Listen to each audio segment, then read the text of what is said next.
நான் அப்படி சுருக்கல. எம்ஜிஆர் ஜெயலலிதா குறித்து தவறாக தான் எதுவும் பேசவில்லை என விசிக தலைவர் திருமாவளவன் கூறிய நிலையில் அவரது இருவேறு பேச்சுக்களின் வீடியோக்களை அதிமுகவினர் வைரல் செய்து வருகின்றனர். இன்றைக்கு புதிதாக கிளம்பியிருக்கிற பல்வேறு அமைப்புகள் தமிழ் தேசியம் பேசுகிறோம் என்கிற பெயரில் தமிழ் தேசியத்தின் உண்மையான எதிரி யார் என்பதை மக்களுக்கு சொல்லாமல் தமிழ் தேசியத்தின் எதிரியே திமுக தான், கலைஞர் தான் என்று சொல்லக்கூடிய அளவுக்கு அவருக்கு நினைவு சின்னம் வைத்தால் அதை வந்து உடைப்போம் என்று வெறுப்பை உணரக்கூடிய அளவுக்கு இவர்தான் ஊழலுக்கு வித்திட்டவர் என்று திரும்ப திரும்ப பேசுகிறவர்கள் என்றைக்காவது ஒரே ஒரு நாள் எம்ஜிஆர் அவர்களை பற்றியோ அல்லது ஜெயலலிதா அம்மையார் அவர்களை பற்றியோ, ஏன் இன்னும் நான் மிக குறிப்பாக சொல்ல விரும்புகிறேன், கலைஞரின் ஆசான் அண்ணா அவர்களை பற்றியோ அவர்கள் எங்காவது பேசியது உண்டா, விமர்சித்தது உண்டா? ஏன் அண்ணாவை விமர்சிப்பதில்லை? எனக்கு காரணம் தெரியவில்லை. ஆனால் கலைஞர் ஏன் குறிவைக்கப்படுகிறார்? இது ஒரு கேள்வியாக எழுகிறது. கலைஞர் அண்ணாவின் தம்பி, அண்ணா பெரியாரின் பிள்ளை. பெரியார் பேசிய அரசியலைத்தான் அண்ணா பேசினார். புதிதாக அவர் எதையும் சொல்லவில்லை. பெரியாரை பிரதிபலித்தவர் அண்ணா. ஆனால் அண்ணாவின் தமிழ் இனித்தது, அண்ணாவின் தமிழ் ஆழமானது, அண்ணாவின் தமிழ் பெரியாரின் தமிழை விட நயத்தக்கதாக இருந்தது. ஆனால் பெரியார் பேசியதைத்தான் அண்ணா பேசினார். இன்னும் சொல்ல போனால் பெரியார் என்கிற இந்த பேருரு அண்ணாவால் தான் வெளிப்பட்டது. இல்லை என்றால் அது மறைக்கப்பட்டிருக்க கூடும். ஒரு தேசிய கட்சி எம்ஜிஆர் உருவானதால் ஒரு நன்மை உண்டானது.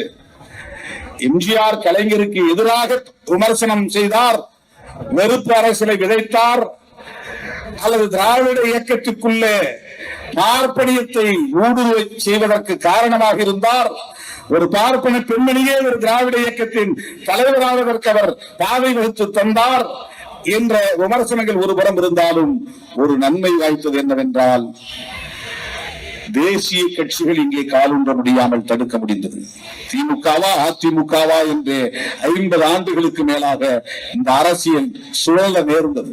இங்கே காங்கிரஸ் வளர முடியாமல் போனது என்பதை விட பிஜேபி காலூன்ற முடியாமல் போனது.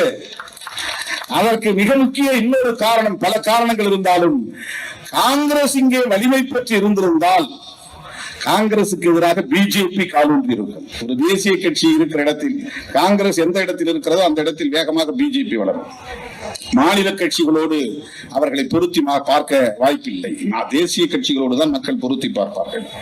காங்கிரஸ் இங்கே வலிமை பெறாமல் நேர்த்து போனதற்கு அல்லது அது வலிமை குன்றி போனதற்கு எம்ஜிஆரின் எழுச்சி ஒரு காரணம். எம்ஜிஆரா கலைஞரா என்று இருந்த இந்த அரசியல் ஜெயலலிதாவா கலைஞரா என்று மாறியது. ஆனால் எப்போதும் கலைஞர் தான் அங்கே மையப்புள்ளியாக இருக்கிறார், மைய அரசியலாக இருக்கிறார் என்பதுதான் தமிழ்நாடு அரசியல். ஜெயலலிதா வந்து ஒரு சாதிப்பு,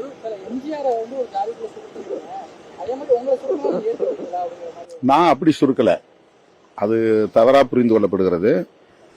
எம்ஜிஆர்